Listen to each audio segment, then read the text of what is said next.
औज़ुबिल्लाहिमिनश्शैतानिर्रजीम बिस्मिल्लाहिर्रहमानिर्रहीम। अस्सलाम वालेकुम। आज हम स्टार्ट करने वाले हैं क्वांटम मैकेनिक्स में पोस्टुलेट्स ऑफ क्वांटम मैकेनिक्स। देखिए जी, पोस्टुलेट्स जो होती हैं ये आपके पास वो कुछ ख़ास पॉइंट्स होते हैं या वो कुछ ख़ास कहना चाहिए स्टेटमेंट्स होती हैं ऑन द बेसिस आप जब किसी थ्योरी के बारे में स्टडी करते हैं, मतलब किसी थ्योरी के मेन पॉइंट्स को आप पोस्टुलेट्स कहते हैं। तो जब हम क्वांटम थ्योरी की बात करते हैं तो थ्योरी जो है वो वैलिडेट होती है जब उसके कुछ एक्सपेरिमेंट्स होते हैं और एक्सपेरिमेंट्स के जो रिजल्ट्स हैं वो थ्योरी के साथ मिलते जुलते हों।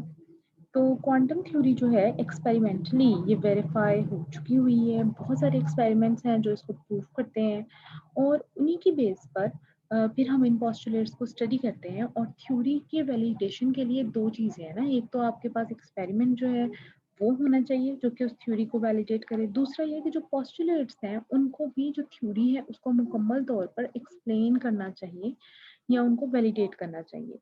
तो क्योंकि एक्सपेरिमेंटल जस्टिफिकेशंस आ चुकी हैं, तो अब हम ये देखते हैं कि जो पोस्टुलेट्स इस थ्योरी ने पेश की हैं या जो पॉइंट्स जिसकी बेस पर ये थ्योरी बनी हुई है, क्या वो वेरीफाई होते हैं या नहीं होते हैं ना?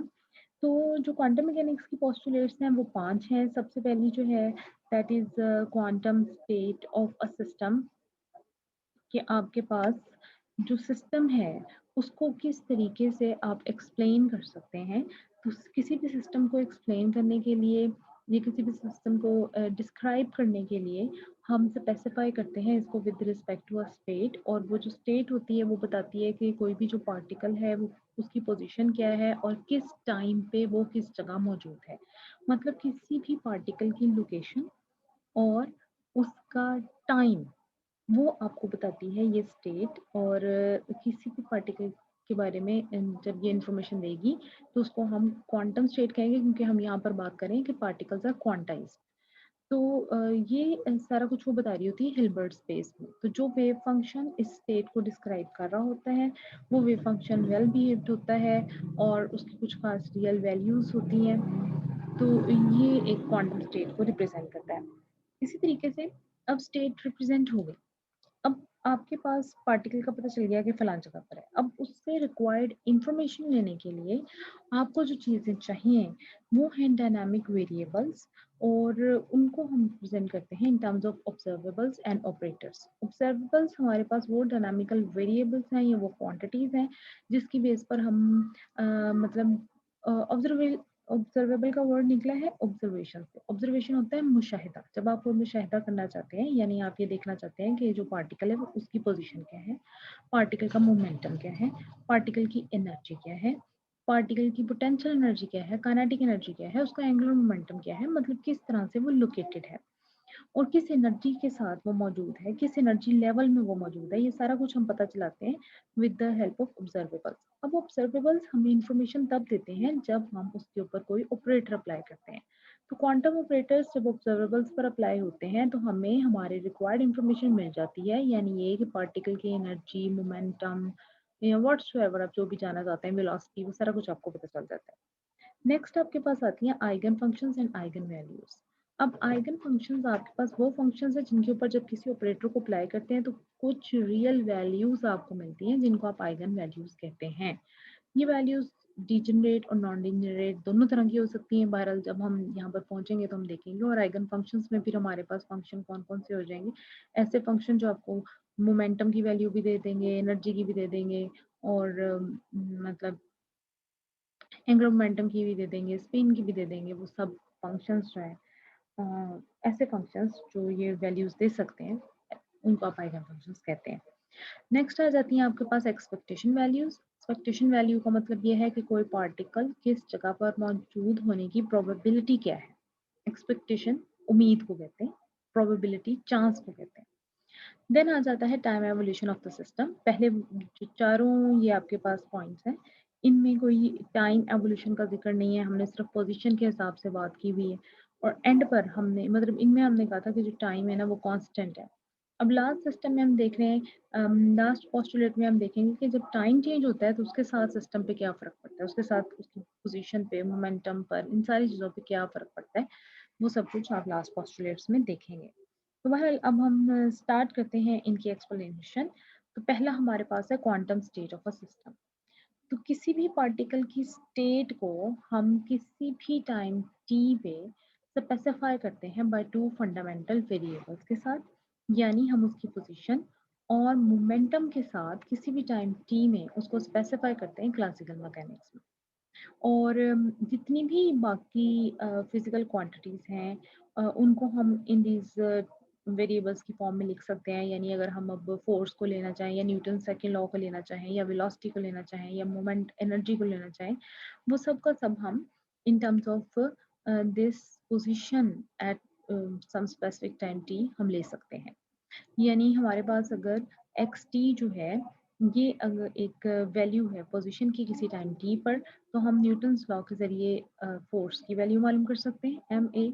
और इसी तरीके से हम वेलोसिटी की वैल्यू मालूम कर सकते हैं जब डेरिवेटिव लेंगे with respect to time. Momentum की वैल्यू मालूम कर सकते हैं एम वी से, और काइनेटिक एनर्जी की वैल्यू भी मालूम कर सकते हैं। ये कोई भी डायनामिकल वेरिएबल है, हम मालूम कर सकते हैं यूजिंग द एक्स टी।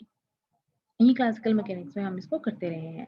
और बल्कि वहाँ पर फिर हम हैमिल्टन्स प्रिंसिपल लगाते थे, यानी curly H over curly P is equal to curly X over curly T, या फिर curly X over curly T is equal to curly H over curly P. यानी आप जब चेंज करते हैं एक्स को टाइम के हिसाब से या पोजीशन के हिसाब से, तो आपको कुछ ना कुछ क्वांटिटी दूसरी मिल जाती है।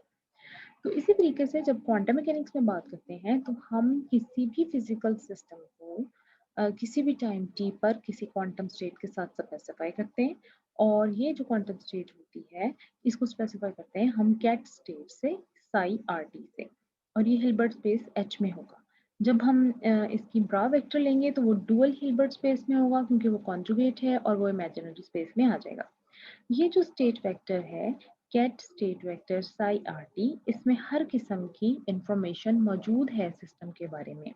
क्योंकि ये देखिए, ये आर उसकी पोजीशन को भी बता रहा है, ये टी किसी टाइम की बात भी कर रहा है कि किस टाइम पर पार्टिकल किस जगह पर है। ये स्टेट वेक्टर आपको एक्सप्लेन कर रहा है, इंफॉर्मेशन दे रहा है। वेव फंक्शन जो है, ये सिंगल वैल्यूड होता है, फाइनाइट होता है, कंटीन्यूअस होता है और डिफरेंशिएबल होता है। यानी आप इसको डिफरेंशिएट भी कर सकते हैं। कंटीन्यूअस है यानी हर वैल्यू इसमें मौजूद है 0 से लेकर इन्फिनिटी तक। फिर फाइनाइट है, जब आप इससे इसको देखना चाहें तो आप इसको काउंट कर सकते हैं। और इसी तरीके से ये सिंगल वैल्यूड है, यानी एक स्टेट वेक्टर एक वैल्यू आपको देगा। तो क्वांटम मैकेनिक्स में हम क्लासिकल प्रॉब्लम्स को एक मुख्तलिफ तरीके से डील करते हैं। यानी हम क्वांटम स्टेट की बात करते हैं और हम गेट स्टेट वेक्टर को लेते हैं। अब अ, हम क्लासिकल मैकेनिक्स में देखिए जी, हमारे पास चीज़ें होती हैं सर्टन। हम ये कहते हैं, हम क्योंकि नेकेड आई से चीज़ों को देख सकते होते हैं, हम कहते हैं कि अगर एक टेबल मेरे सामने मौजूद है तो वो उधर ही मौजूद है। या अगर आप ये ए वर्ड मैं लिख देती हूँ, तो आपको नज़र आ रहा है तो यहाँ ए ही लिखा हुआ है। लेकिन इन टर्म्स ऑफ क्वांटम मैकेनिक्स ऐसा कुछ नहीं होता है, क्योंकि हम उन चीज़ों से डील करते हैं जिनको हम नेकेड आई से नहीं देख सकते। फिर उनके लिए हमें यूज़ करनी पड़ती हैं एक डिफरेंट किस्म के बिहेवियर, जिसको हम प्रोबेबिलिटी या प्रोबेबिलिटी डेंसिटी कहते हैं। प्रोबेबिलिटी का मतलब है चांस, और प्रोबेबिलिटी डेंसिटी का मतलब है कि किसी खास वॉल्यूम में किसी पार्टिकल के होने की प्रोबेबिलिटी क्या है। प्रोबेबिलिटी पर यूनिट वॉल्यूम, ये प्रोबेबिलिटी डेंसिटी कहलाएगी। 1926 में मैक्स बॉर्न ने ये स्टेट किया था कि किसी भी टाइम टी पे किसी भी पार्टिकल को पोजीशन आर और आर प्लस टी आर में ढूंढने की या उसके पाए जाने की जो प्रोबेबिलिटी है, उसको हम रिप्रेजेंट करते हैं इस तरीके से, साई स्टार साई। और क्योंकि पार्टिकल जो है पूरे की पूरी स्पेस में कहीं ना कहीं होगा, तो फिर हम नेट प्रोबेबिलिटी कैसे निकालते हैं, हम इंटीग्रेशन ले लेते हैं उसकी थ्रू होल वॉल्यूम डीवी के साथ। ये P is showing here probability, और प्रोबेबिलिटी के लिए हम इधर लिख देते हैं साई स्टार साई डीवी। तो net probability will be equal to minus infinity to positive infinity, उसके बाद साई, और ये हमने इसको लिख दिया मॉड में और स्क्वायर और डीवी, इसमें आपके पास साई स्टार और साई दोनों वैल्यूज मौजूद हैं। यहाँ पर साई स्टार जो है this is the complex conjugate of the Sai. Probability किसी भी पार्टिकल को फाइंड करने की जीरो होगी अगर psi star mod will be equal to, अगर psi mod square is equal to zero, और किसी भी पार्टिकल के पाए जाने के इम्कानात चांसेस मैक्सिमम कब होंगे जब ये साई मॉड स्क्वायर 1 होगा, यानी इसका मतलब है कि ये मैक्सिमम प्रोबेबिलिटी है 100% और उसका मतलब है ये 0% है। तो प्रोबेबिलिटी जो है जब इज इक्वल टू 1 होती है तो इसको हम नॉर्मलाइजेशन कंडीशन भी कहते हैं। हम ये कहते हैं कि इन्फिनिट माइनस इन्फिनिटी से इन्फिनिटी तक जब आप इंटेग्रल लेते हैं मॉड साइज स्क्वायर का और दिस इज इक्वल टू 1, तो ये है आपके पास नॉर्मलाइजेशन कंडीशन। नॉर्म का मतलब होता है 1।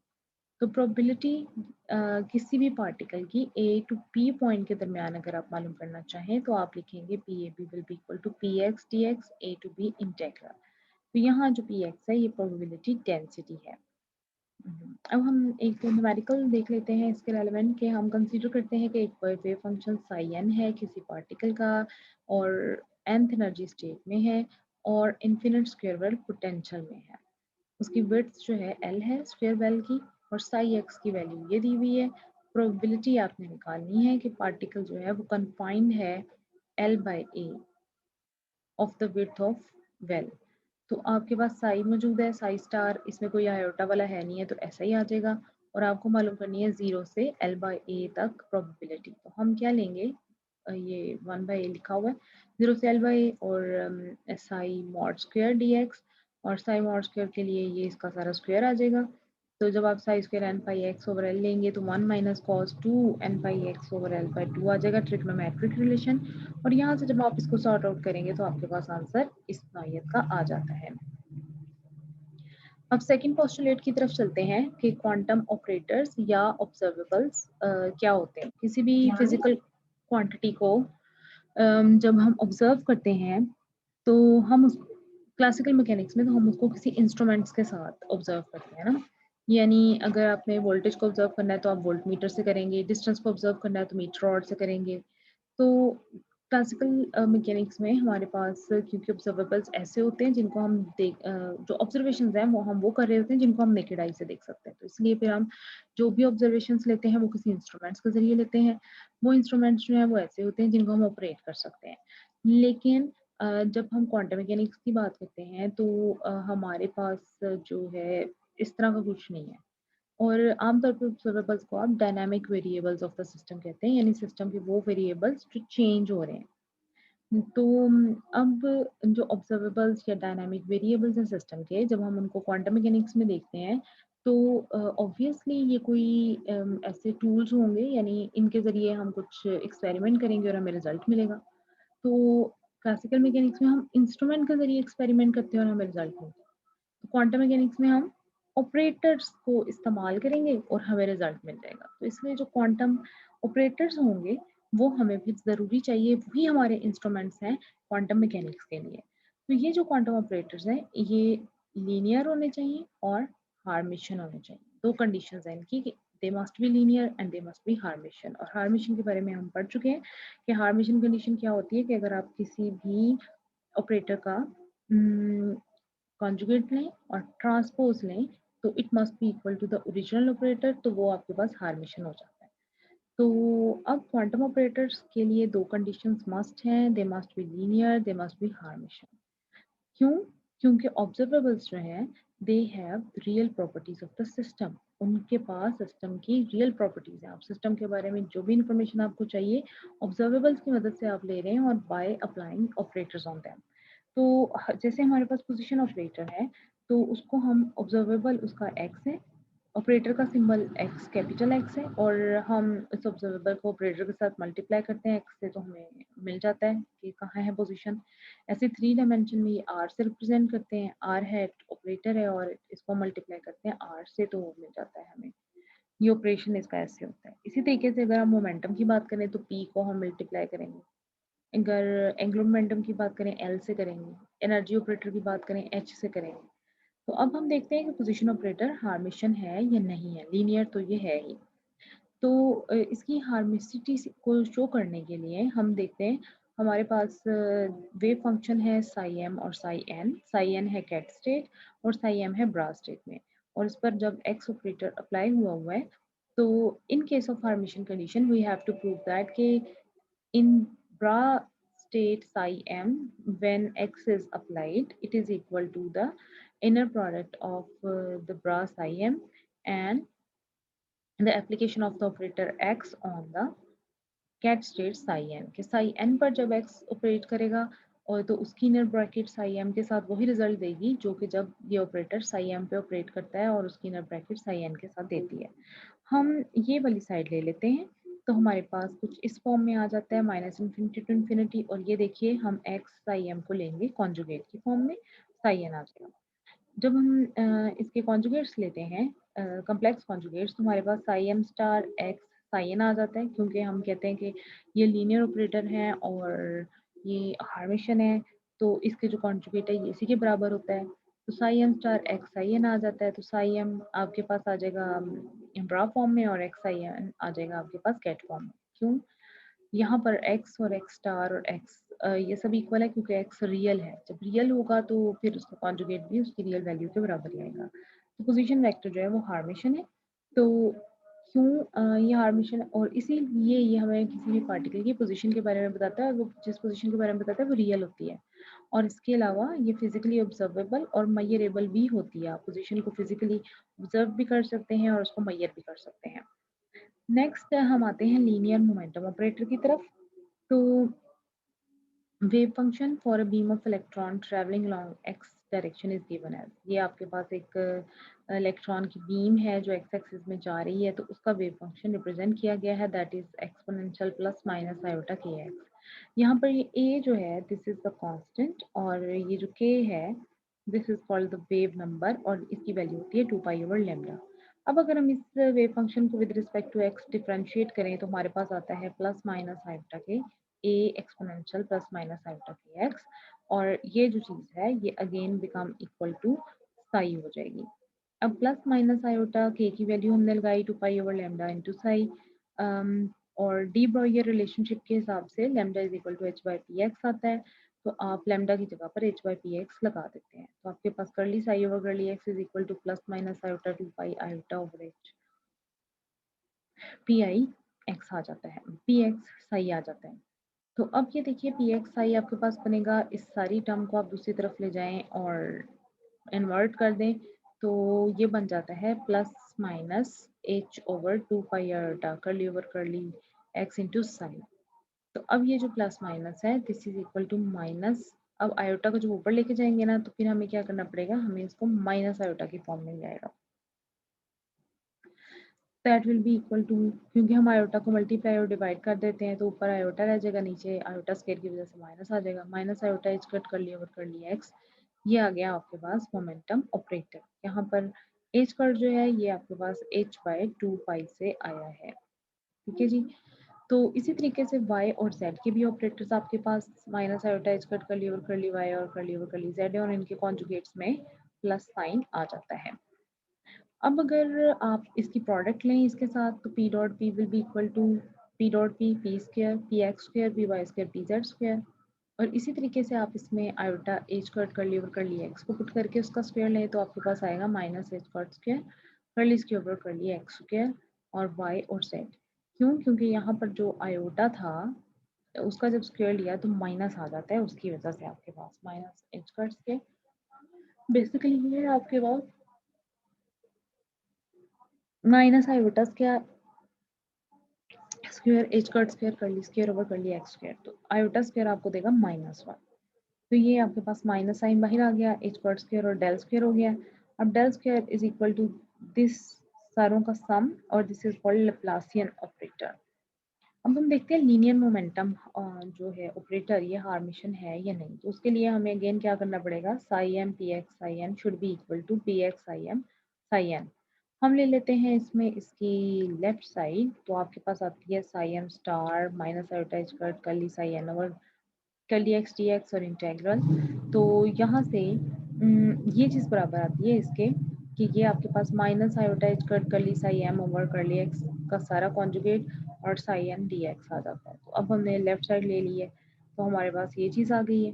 अब ये जो हमारे पास इंटीग्रल है, इसमें हम इंटीग्रेशन बाय पार्ट करेंगे, यानी अगर हम इसको u ले लें और इसको v ले लें, तो हमारे पास फार्मूला बनेगा, u है और इसको v लिया हुआ, फार्मूला बनेगा u v integrated minus integral v integrated du। तो u देखें, आपने इसको क्या लिया, इसको आपने v इंटीग्रेटेड लेना है, तो आप करली साई n और करली x को dx के साथ ले जाकर फिर इंटीग्रेट करेंगे इसके ऊपर, और ये चीज़ जो आ गई साई एन, और ये u का डेरिवेटिव आ गया curly psi N star over curly x dx, और इसको जब आप इंटीग्रेट करेंगे तो आपके पास साई एन रह जाएगा। तो फाइनली आपके पास इंटीग्रेशन के बाद psi M star psi N D X बन जाता है। तो जब आप इसको इस फॉर्म में लेते हैं तो आपके पास ये जो टर्म है, ये ऑर्थोगोनल वेव फंक्शंस हैं, m is not equal to n, तो ये चीज़ हो जाएगी आपके पास 0। ठीक है जी। और ये जो आपके पास क्वांटिटी है, सॉरी ये इसको आपने किया है ना, ये 0, ये जो क्वांटिटी है इसमें आपने इसमें से माइनस किया इस टर्म को, साई एन करली साई एम स्टार, और ये वाली जो क्वांटिटी है इसको आपने लिख दिया यहाँ। तो अब आप ये देखिएगा कि साई एम स्टार ऑर्थोगोनल है और वेल बिहेव्ड है, तो ये 0 हो गई क्वांटिटी, और psi M star curly psi N over curly X इस क्वांटिटी के बराबर चली गई, माइनस हो गई। अब आप माइनस आयोटा एच कट को मल्टीप्लाई कर दें दोनों तरफ, तो आपके पास सारा फर्दर कुछ प्लस माइनस करके रीअरेंज करके, तो जो एंड रिजल्ट आएगा, आप अब इस आयोटा एच कट, ये वाला जो था, इसको ले जाएं अंदर और सारे का बाहर कॉन्जुगेट ले लें, तो आपके पास आएगा क्या, minus iota H cut will be equal to iota H cut, और अब आपको माइनस से मल्टीप्लाई करना पड़ेगा इनसाइड भी और बाहर भी, तो फिर आपके पास की टर्म्स इक्वल हो जाएंगी और ये माइनस माइनस से कैंसल हो जाएगा। तो आपके पास ये right hand side will be equal to left hand side, तो इसका मतलब है पी एक्स जो है वो हार्मिशन है, तो इसी तरीके से पी वाई पी जेड भी हार्मिशन होगा, और फिर इनकी जो स्क्वायर क्वांटिटीज है वो भी हार्मिशन होंगी। तो जो हार्मिशन ऑपरेटर होता है उसकी आइगन वैल्यूज रियल होती हैं। लीनियर मोमेंटम जो है फिजिकली ऑब्जर्वेबल भी है और मेजरेबल भी है, इसके जरिए आपको ये पता चल गया है। सेम ट्रेंड पर चलते हुए आप काइनेटिक एनर्जी ऑपरेटर मालूम कर सकते हैं। काइनेटिक एनर्जी आपके पास 1/2 mv स्क्वायर होती है अगर एक पार्टिकल जिसका मास m है, तो आपके पास m से मल्टीप्लाई और डिवाइड करते हैं, m square v square over 2m, तो p स्क्वायर ओवर 2m आ जाएगा। p की वैल्यू x y z की फॉर्म में लिख दी है, और यहाँ पर काइनेटिक एनर्जी जो है t के साथ एसोसिएटेड है, तो आप इसको t से रिप्रेजेंट करते हैं। t is equal to P x square plus p y square plus p z square over 2m, और यहाँ जब आप p x square p y square p z square की वैल्यू लगाते हैं तो this is equal to minus h cut square over 2m del square आ जाती है, विच इज लैप्लासियन ऑपरेटर। इसको देखेंगे आपके ये हार्मिशन है या नहीं, तो उसके लिए भी आप ये करेंगे कि एक दफ़ा टी ऑपरेटर जो है बरा पर अप्लाई हो रहा है and this is equal to the T operator जब कैट पर अप्लाई हो रहा है। तो आप लेफ्ट हैंड साइड ले लें, तो यहाँ से आपके पास ये बन जाएगा T M star psi N, और आप जब इसमें पी स्क्र पर 2m पुट करेंगे तो आपके पास पी साई एम स्टार और एक पी आपके पास बाहर आ गया, साई एन आ जाता है, क्योंकि P star is equal to P हमने देखा है ये रियल है और हार्मिशन है मोमेंटम, तो हम इसको psi M star p square psi n लिखेंगे, और आपके पास p square over 2m psi n आ जाएगा, और ये आपके पास काइनेटिक एनर्जी ऑपरेटर जो है ये भी हार्मिशन हो जाता है, और इसकी भी जो आइगन वैल्यूज हैं वो रियल है, और ये भी फिजिकली ऑब्जर्वेबल और मेजरेबल है। इसी तरीके से जब आप पोटेंशियल एनर्जी ऑपरेटर की बात करते हैं तो ये वी एक्स वी वाई और वी जेड की फॉर्म में होता है, और ये भी आपके पास हार्मिशन ही होगा। ये इसकी कंडीशन दी है, अगेन हम इसमें भी इसको पहले ब्रा पर अप्लाई करेंगे फिर कैट पे करेंगे, फिर देखेंगे कि दोनों इक्वल हैं कि नहीं है। अब हम लेफ्ट हैंड साइड ले लेते हैं फर्स्ट इक्वेशन की, और V psi M star psi n लेते हैं, तो psi M star V star psi n बन जाता है, और psi M star V psi n रह जाता है क्योंकि V star is equal to V. तो ये आपके पास psi m V psi n ket straight में चला जाएगा, तो ये भी रियल है, तो इसलिए ये भी आपके पास कॉन्जुगेट रियल के बराबर होता है। हार्मिशन है, इसकी आइगन वैल्यूज भी रियल है, और इसका मतलब है कि हम पोटेंशियल एनर्जी को भी फिजिकली ऑब्जर्व कर सकते हैं और मेजर कर सकते हैं। अब नेक्स्ट आता है आपके पास हैमिल्टोनियन ऑपरेटर। हैमिल्टोनियन ऑपरेटर क्या होता है, this is the sum of kinetic energy plus potential energy. Sum of kinetic and potential energy is called total energy या हैमिल्टोनियन, और जो इसका ऑपरेटर है वो हैमिल्टोनियन ऑपरेटर है। उसको हम भी लिख सकते हैं P x square over 2m plus V X, एक वन डायमेंशन की फॉर्म में। ये ऑपरेटर भी आपके पास हार्मिशन है, क्यों? क्योंकि आपके पास पोटेंशियल एनर्जी ऑपरेटर भी हार्मिशन है, आपके पास मोमेंटम भी हार्मिशन है, तो और आपके पास एक्स भी हार्मिशन है पोजीशन ऑपरेटर। तो इस वजह से फिर आपके पास एच जो है हैमिल्टोनियन है वो भी हार्मिशन ही होगा। तो हार्मिशन ऑपरेटर की जो आइगन वैल्यूज हैं वो भी रियल होती हैं, और इसको भी आप फिजिकली ऑब्जर्व कर सकते हैं हैमिल्टोनियन ऑपरेटर को, और इसके अलावा इसको मेजर भी कर सकते हैं। इसी तरीके से आपके पास एंगुलर मोमेंटम भी आता है, which is equal to L is equal to R cross P.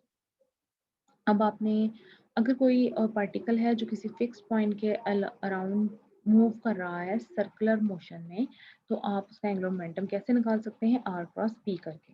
तो एल इज इक्वल टू, ये सिंपल आप मेथड से निकाल लेंगे, और ये आपको मैं खुद दे रही हूँ काम कि ये आपने निकालना है, आपने शो करना है कि L X is equal to Y P Z minus Z P Y, और ये सारा, और इसी तरीके से आपने फिर इसको इन ऑब्जर्वेबल्स की फॉर्म में भी शो करना है, यानी y और फिर पी जेड की वैल्यू लगाएंगे आप curly over curly Z iota square की फॉर्म में। और जब आप स्केलर प्रोडक्ट लेते हैं इसकी, तो this is L x square plus L y square plus L z square which is equal to the total angular momentum operator. और in terms of spherical polar coordinates इनको हम इस तरीके से लिख सकते हैं। इसमें जो इम्पोर्टेंट हैं वो दो हैं, एक आपके पास आयोटा एल जेड की वैल्यू है which is minus iota square curly over curly phi, और एक आपके पास एल स्क्वायर की वैल्यू है। ये दो जो आपके पास ऑपरेटर्स हैं ये ज़्यादा इम्पोर्टेंस के हामिल हैं। एल एक्स और एल वाई जो हैं इनको हम बहुत कम ही ये पाए जाते हैं, लेकिन ज़्यादा जो यूज़ होते हैं वो एल जेड और एल स्क्वायर होते हैं। अब आपका जो काम है वो ये है कि आपने शो करना है कि ये जो L z is equal to minus iota square curly over curly phi है, this is hermitian. Show that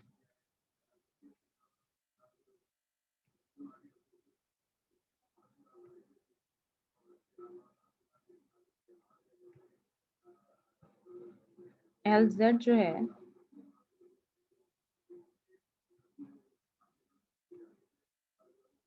हार्मिशन के लिए मैच लिख रही हैं।